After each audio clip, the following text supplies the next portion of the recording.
Uban sa mga balita sa Sayri 47, DSWD7 nangandam sa paghatag og ayuda ngadto sa mga rice retailers nga apektado sa price ceiling.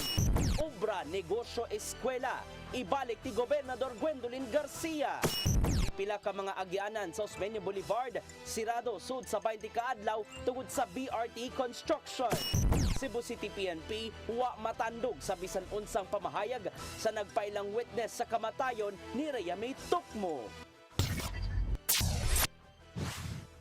Sugbo, Kabisayan ug Mindanao, Pilipinas ug sa katawhan. Kutob sa mabot sa atong Sibya sa tibuok kalibutan maayong hapon. Live kita karon sa CCTN Channel 47 ug kini ang tulumanon sa nagunang kasayuran nga angay natong masayran. Tulumanon sa patas nga mga balita ug opinyon. Sa ngalan ni Dennis Tabar, ako si Danica Caballes. Kini ang Sayri 47.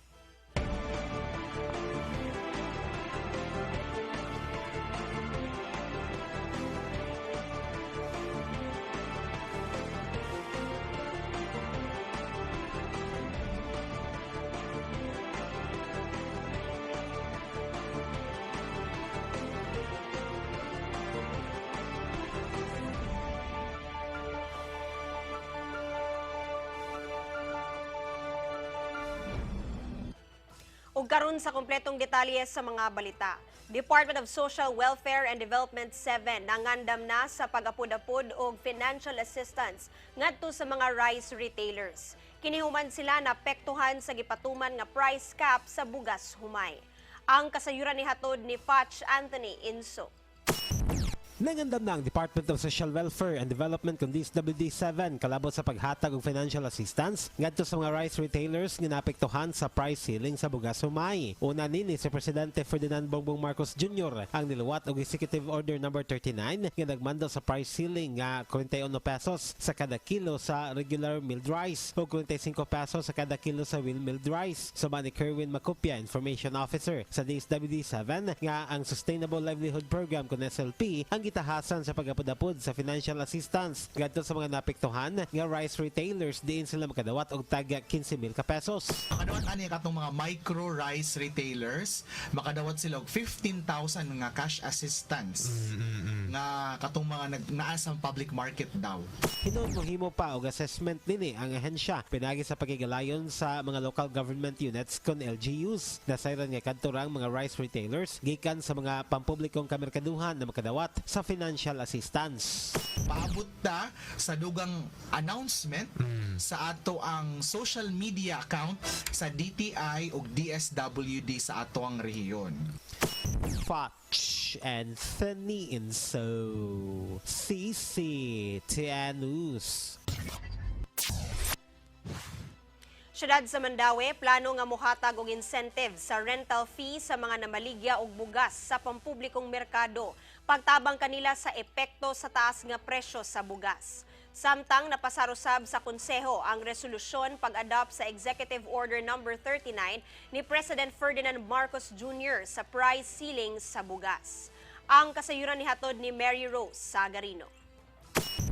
Nagplano ang syudad sa Mandaue nga mohatag og incentive sa rental fee sa mga namaligya og bugas sa pampublikong merkado.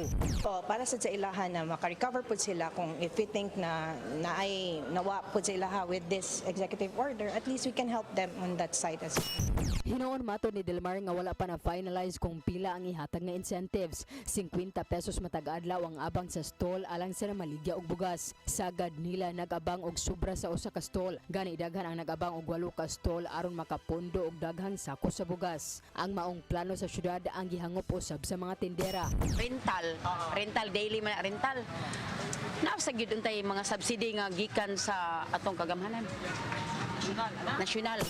Kaganinang buntag ato sa sesyon sa konseho, napasar usab ang resolusyon nag-adapt sa Executive Order No. 39 ni Presidente Ferdinand Marcos Jr. nga nagmando sa price ceiling sa bugas. Ubos sa EO, ang mandated price ceiling sa regular milled rice kay 41 pesos ang kilo, samtang ang mandated price sa well-milled rice kay 45 kada kilo. Ang mga tendera sa bugas sa pampublikong merkado sa Mandawi nagkanayon nga wala pa sila'y matanyag nga maong mga presyo tungod mahal usab ang presyo sa ilang supplier. Gani sa ilang gibaligya nga bugas, ana sa 48 pesos ang kilo sa kinabaratuhan ug moabot sa 65 pesos ang kilo sa red rice.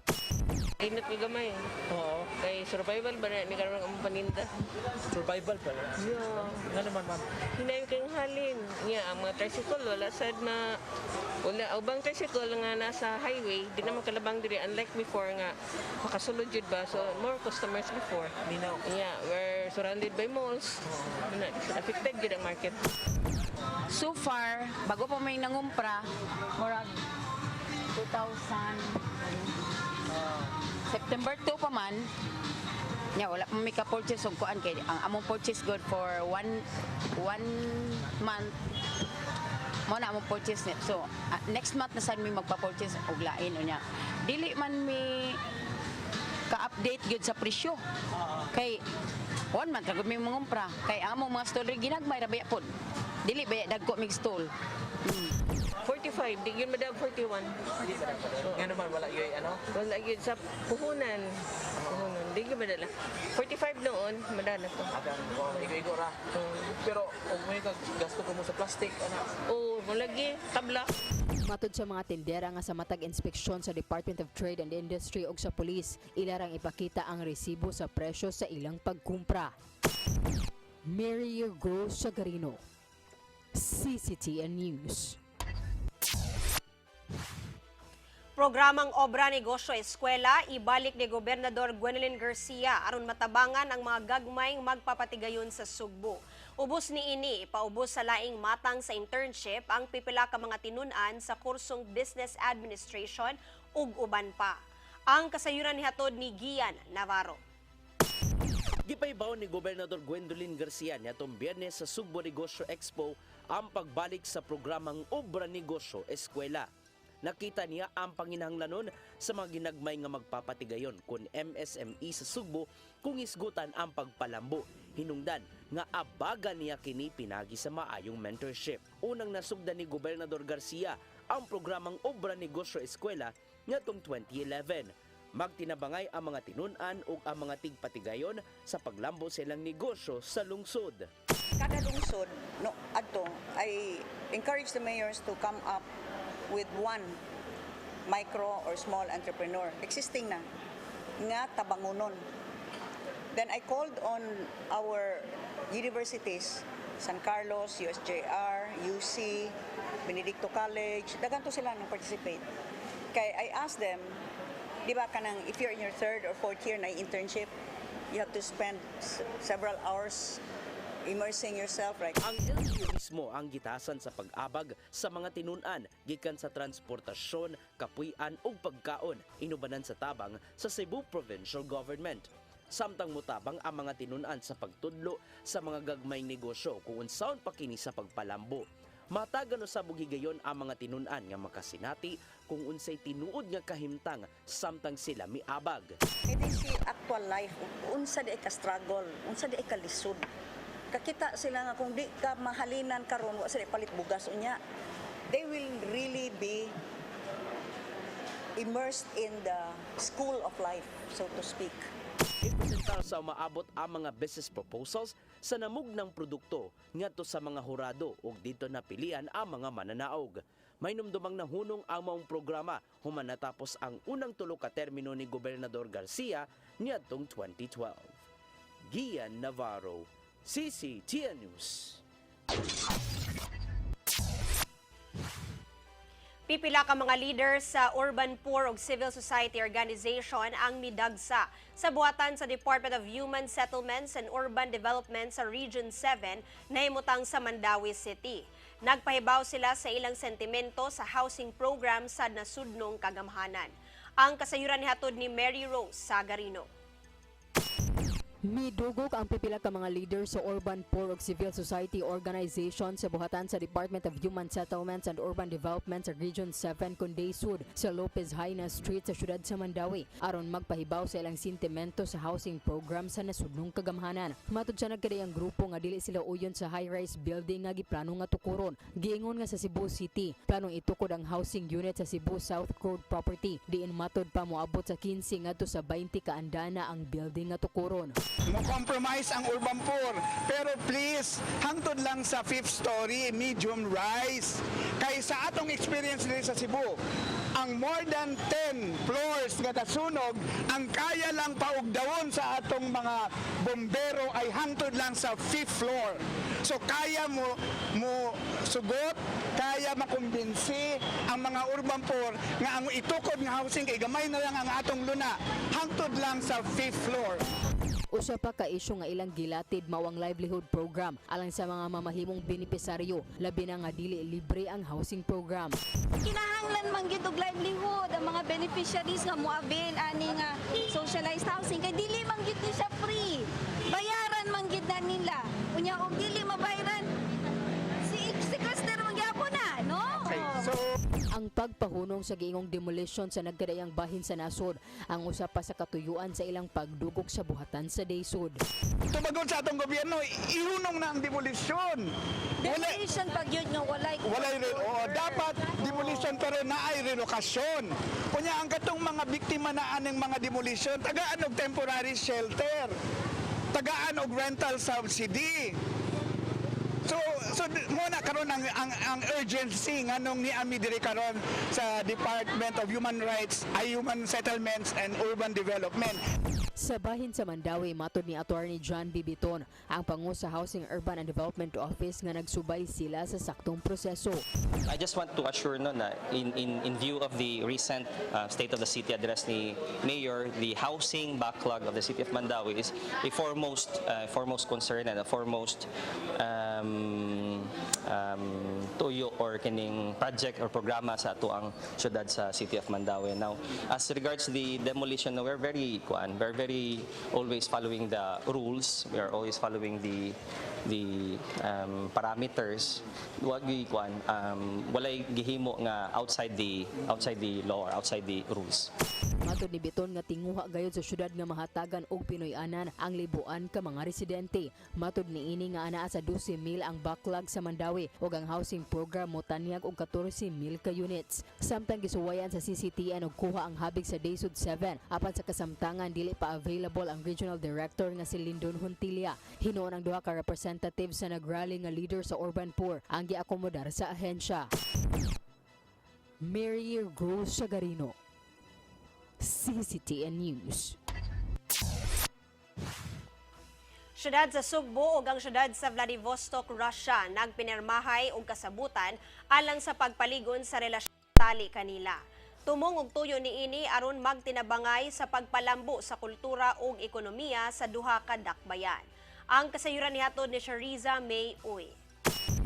Cebu City Mayor Michael Rama ug Vladivostok Mayor Konstantin Shedavok formal na nga nagpinirmahay sa kasabutan alang sa pagpalig-on sa relasyon sa duha ka syudad.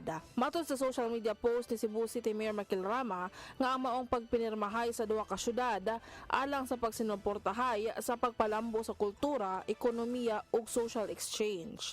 Dugang pa niya nga ang maong relasyon sa nasod sa Russia dako kini nga tabang ilabi na gayud sa pagpalawom sa relasyon ug makatabang sab kini sa mga oportunidad sa mga Sugbuanon ngadto sa Russia.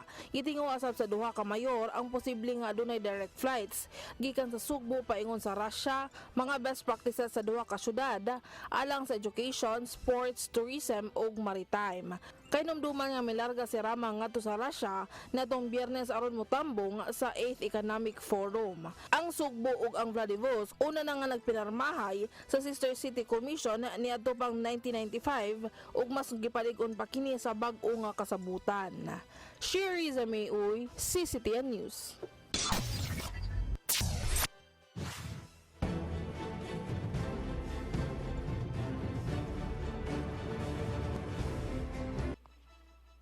Moabot na sa 37 ka mga tawo tibok Rehiyon 7 ang nadakpan nga nakalapas sa COMELEC gun ban sukad nagsugod ang election period ni atong Agosto 28. Kapulisan sa Central Visayas magpadayon sa paghingusog sa kampanya batok sa loose firearms ning nagkaduol na ang barangay election.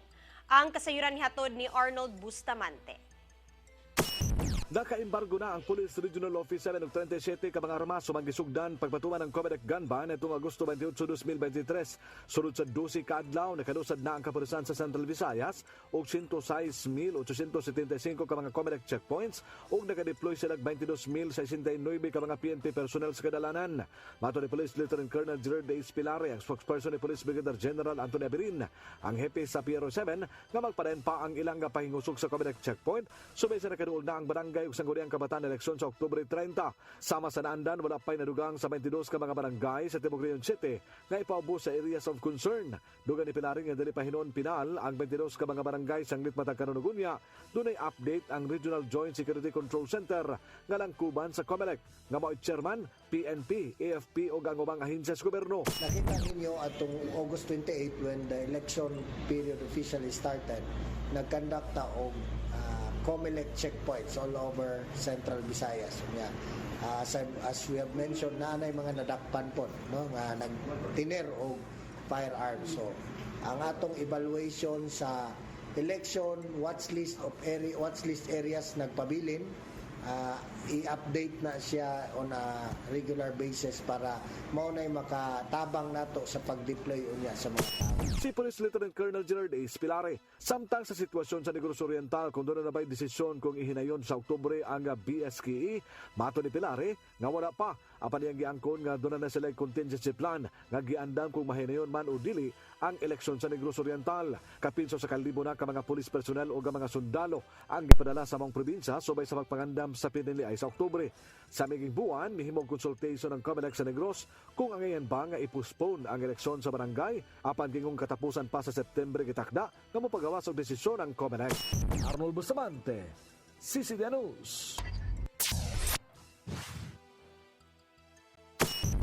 Musunod, pipila ka mga agyanan sa Osmeña Boulevard, sirado sud sa 20 ka adlaw tungod sa BRT construction. Kana ug uban pa mga balita sa pagbalik sa Sayri 47.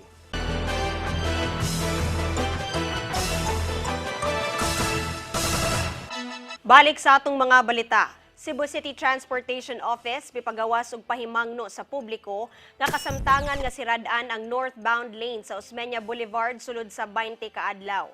Kinisubay sa padayon nga pagtrabaho sa Bus Rapid Transit Phase 1 nga muigo sa dalan gikan sa provincial capital lakos na sa Bangko Sentral ng Pilipinas. Ang maong pagsirado sa dalan aprobado gikan mismo sa konseho sa Dakbayan sa Sugbo aron mas mapaspasan ang pagtrabaho sa dalan nga agian sa bus. Ang mga ruta sa 04D sa Lahog, 15 sa Opra, 17B ug 17D sa Apas mao'y maapektuhan diin gamito ng dalan sa Don Pedro Cui ug Ramos nga mga dalan isip mga diversion road.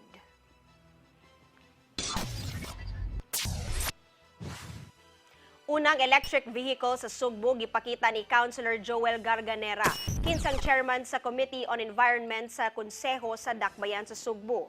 Ang maong e-vehicle usa ka moderno nga bus nga magbadhas-badhas sa kadalanan sa syudad sa umaabot. Matod sa post ni Garganera nga ang maong bus usa-usab ka environment friendly tungod kay dili na gamitan og krudo, ang makina tungod kay rechargeable naman. Mamahimo nga makasakay og 30 ka tawo sa maong bus kun diin adunay 20 ka seating capacity ug napo ang standing. Mapasigarbuhon usab si Garganera nga ang maong bus PWD friendly usab tungod kay aduna kini special feature nga rampa alang sa mga nag-wheelchair.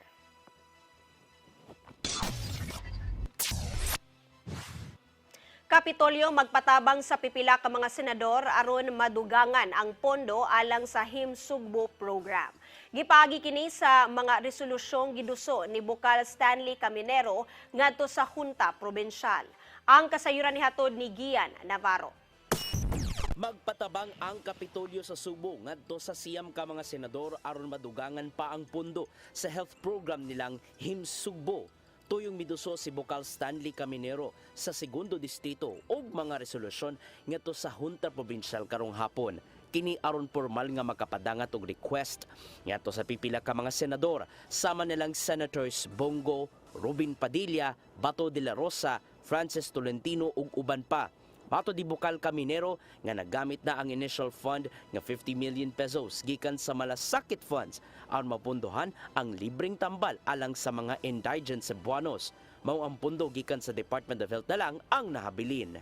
Katong pagbisita mo gud sa mga senador katong panahon sa Pasigarbo sa Sugbo, pagkadungog nila aning himsugbo nga program nga efficient ang pagka-implementar, no?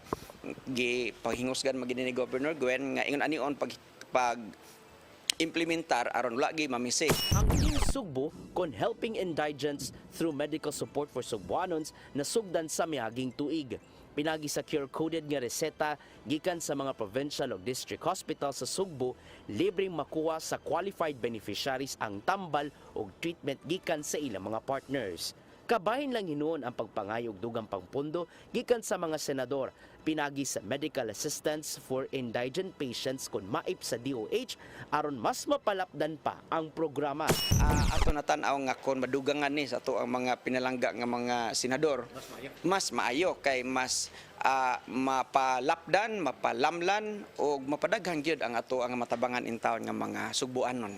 Sa higayong mapasar na, ilakip amang resolusyon alang sa pagkuha og appointment og personal nga makapahangyo usab ngadto sa pipila ka mga senador. Gian Navarro, CCTN News.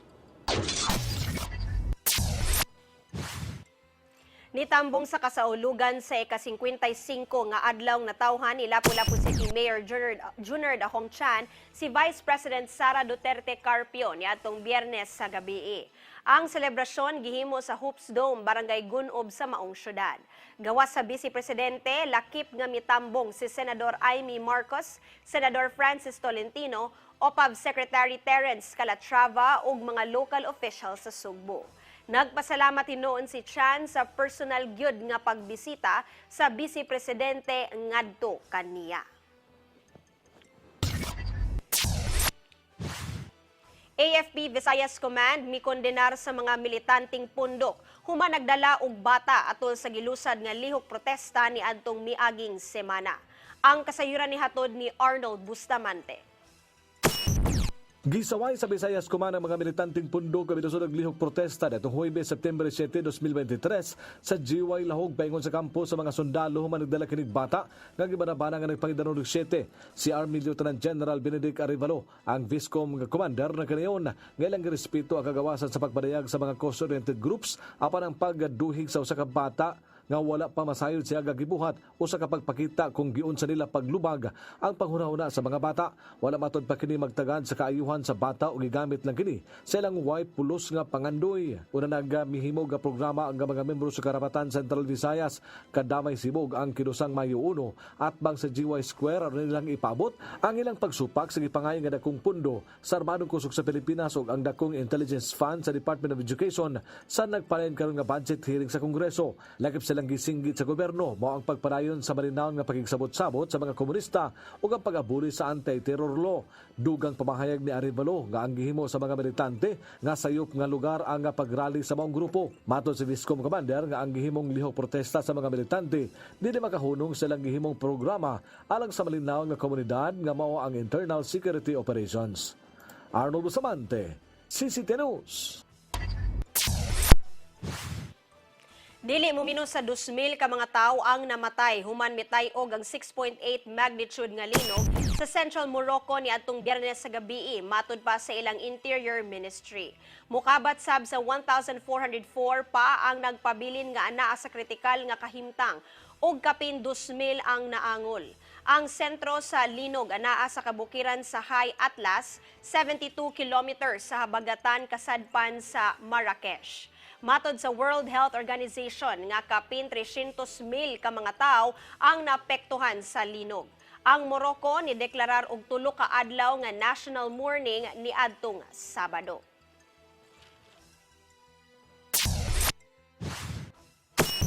mosunod. Cebu City PNP wa matandog sa bisan unsang pamahayag sa nagpailang witness sa kamatayon ni Reyami Tukmo. Kana ug uban pa mga balita sa magbalik sa Sayri 47.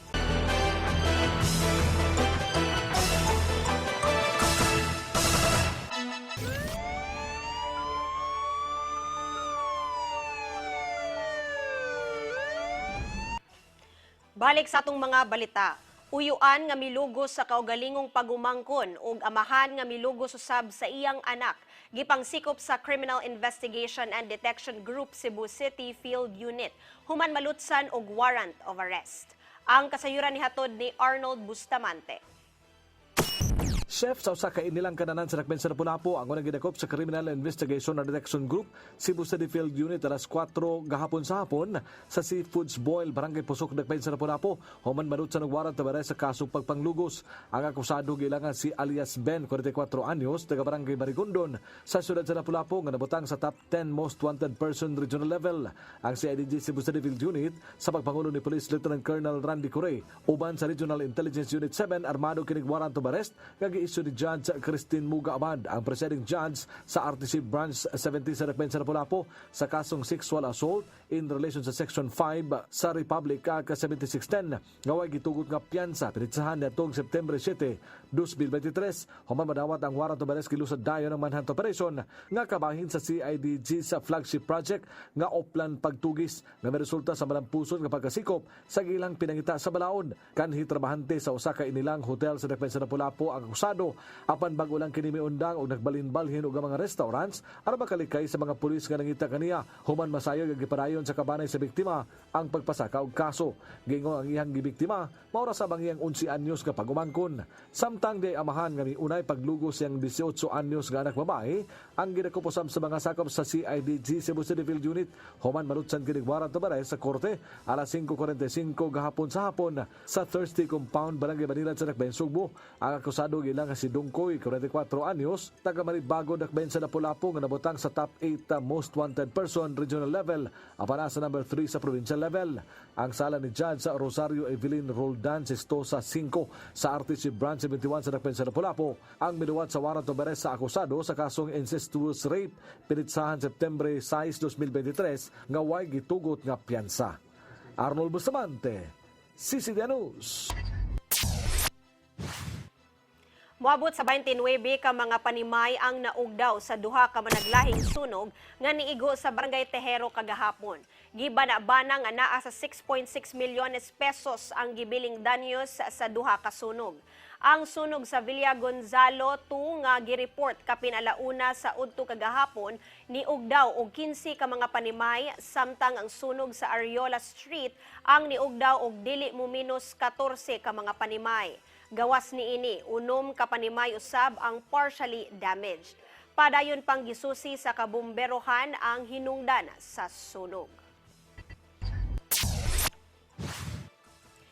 Bisan unsa nga pamahayag sa nagpailang witness sa kasong pagpatay kang Reyami Tukmo, dili na makatandog sa gipasaka nga kaso sa kapulisan sa Dakbayan sa Sugbo. Kini tungod kay lig-on ang ilang ebidensya nga gihuptan. Ang kasayuran ni hatod ni Arnold Bustamante. Wala rang mabalaka ang Cebu City Police Office sa pamahayag sa nagpailang witness sa kasong papatay ni Reyami Tukmo sa Angliti-Lanaga na duso ang ilang mga ebidensya nga ilang gihulagway nga lig-on. Mato ni Police Lieutenant Colonel Janet Rafter, ang Deputy City Director for Operation sa Cebu City Police Office nga wala sila maapektuhi sa mga pangangko ni alias Bea o Biancali nga doon siya daghang kuha sa CCTV camera nga magtudlo sa tinuod nga nagpatay kang Reyami. Usa sa gihuptan nga ligong ebidensya sa Labangon Police Station mo ang pag-angkon sa suspitsado nga si Simeon Gabotero nga siya gyud ang naghimo sa krimen ug ang labing bugat mao ang resulta sa DNA test nga nagtakdo sa DNA sample ni Gabotero. Because ang amo adiha is ning to amo gyud gipaningkamutan nga airtight gyud ang among kaso nga ma-submit ma-file ma-endorse ito sa piskalya and yet wala gyud siya namo nakuanan. So again siguro sa mga naminaw or nagtan-aw ni ana nga mga kuano kanang mga nga kanang mga pamahayag. So amo lang pud ipaabot moabot sa nga on behalf sa inyong kapulisan wala gid na siya nakaapekto sa among investigasyon tungod kay nagtuo kami amo yung panindigan among tindugan ang amo ang investigasyon nga gibuhat ug among mga ebidensya nga nakuha. Apan kung dunay gihuptan nga tinuod nga ebidensya ang mao nga nagpailang saksi, labing maayo nga iya na kini nga ipagawas aron masayran kun unsa gyud ang tinuod. Giangkon ni Rafter nga usa ka buwan na nga dunay gipasiatab si Bea or alias Bianca apan ang tanang gipakita sa social media pulos kini kinuha sa internet. It was always a challenge to her magyud nga since from the beginning pagyud nga ug nakay gikuan diha ug unsa man ganung gibanggunitan gawas ipagawas na and then sa antin nga ron pila naka semana pila bulan na siguro ang agi wa pagid siya gipagawas. So again kung unsa man gani iyang tumugtuyo iya hapud na but definitely kung unsa iyang gibuhat over the on air and on the social media dili gid na makaapekto sa among kaso nga gi-file against kay Simeon Gabotero. Nakasaway usab sa Rafter sa media nga mi-entertain kang Bianca nga padayon sa pagsabwag sa sayop nga impormasyon tungod kay wala gyud kini gihimo nga mapakgang ang padayon nga pagpamakak niini diha sa kahanginan. Awhag niya sa media sa Sugbo nga kinahanglan nga responsable sa matag pulong nga ibungat diha sa mikropono. Sanglit daghan ang mutuo bisan pa man nga kini walay kamatuoran ug mahimong makaguba kini sa usa ka organisasyon. Let us be responsible kasi the moment na magunit mo og microphone, the moment na mag-post mo, especially sa media no kay daghan gid kay mo mga follower, you are an influence sa atong community.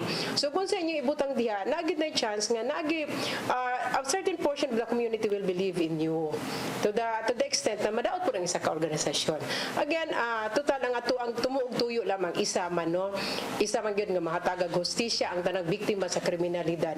And then atong paningkamutan magtinabangay tang tanan. And then kung unsa man ganin yung mga concern ay idala na sa atong kapulisan or any other investigating body. Again, let us be responsible kasi you are a great influence sa atong community labi na kanang the moment mugunit ka og mikropono.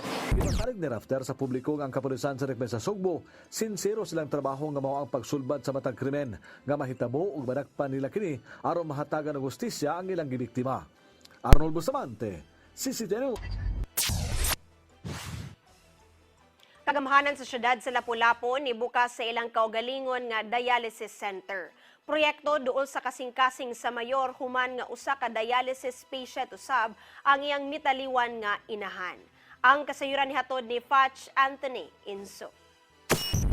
Formal nang gibuksan sa kagamanan sa Dakbayan sa Lapu-Lapong ilang dialysis center nga nahimutang duol sa Molos Manya Port sa Barangay Poblasyon. Sa nini ang syudad ni pirma og joint venture tali sa Isa Care Medical and Dialysis Center aron sa pagtukod nini. Ang dialysis center makahimo sa pag-accommodate og 90 ka mga pasyente kada adlaw diin mokabat sa 15 ka mga dialysis machines ang magamit nini. Sa kasamtangan dunay mokabat sa 300 ka mga dialysis patients. Ang syudad nagkanayon si Mayor Junior Dahong Chan nga duol sa iyang kasing-kasing amaong proyekto sanglit ang iyang nitaliwan nga inahan na usa-usab ka dialysis patient. As I said, that the late Mama Linda was herself a dialysis patient. She would have loved to witness the opening of this first ever dialysis center in Lapu-Lapu City. When Mama Linda was still alive, sa panahon nga siya mag-dialysis, kinanglan pa siya mga sa Mandaue, sa Cebu City, kaduha or katulo sa matag usa ka semana. Samtang gawas sa dialysis center gi-inaugurahan usab sa mayor ang ilang bag-ong building sa Lapu-Lapu City Hospital. Matod ni Chan nga mas hamugaway na ang among tabalanan ug mas daghan pa nga mga medical services ang mahimong matanyag nini.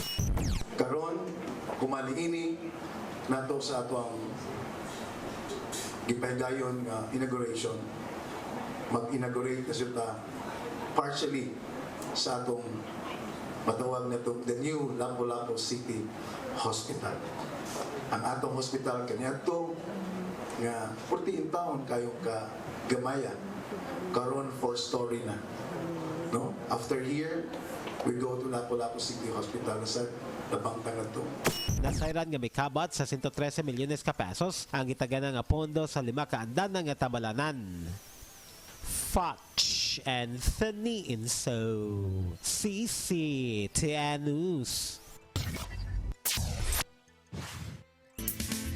Lamdag, uban ni Tatay Dodong Limsua. Kusgan siya o gitawod sa katawan. ug dili mahadlok sa umabot. Panultihon 31:25. Kini ang usa ka talagsawng kinaiya nga ngayong sundon sa uban. Kinsa man kay dili mabalaka sa umabot. Tingali kitang tanan, ubate gayud nini sa matag karon unya. Mahadlok kita nga basin takbuyan kitag sakit. Basin magkasugat kitag disgrasya. Basin may tao maghimog daw ta diri kanato. Ug kini ug daghan pang listahan sa kadlok nga moabot ti bisan kinsa. Apan dinhi sa panultihon may usa ka binuhat nga dili mahadlok sa umabot.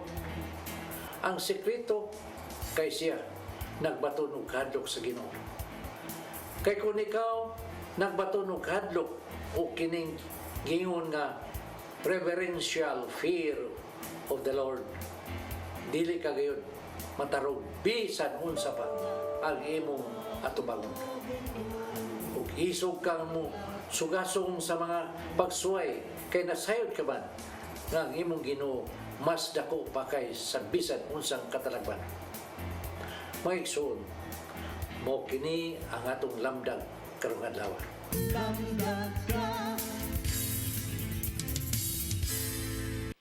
Mao kadto ang naglangkob sa atong mga balita sa Saire 47. Sa ngalan ni Dennis Tabar, ako si Danica Caballes. Hangtod ugma sa inyong paboritong tulumanon. Saire 47.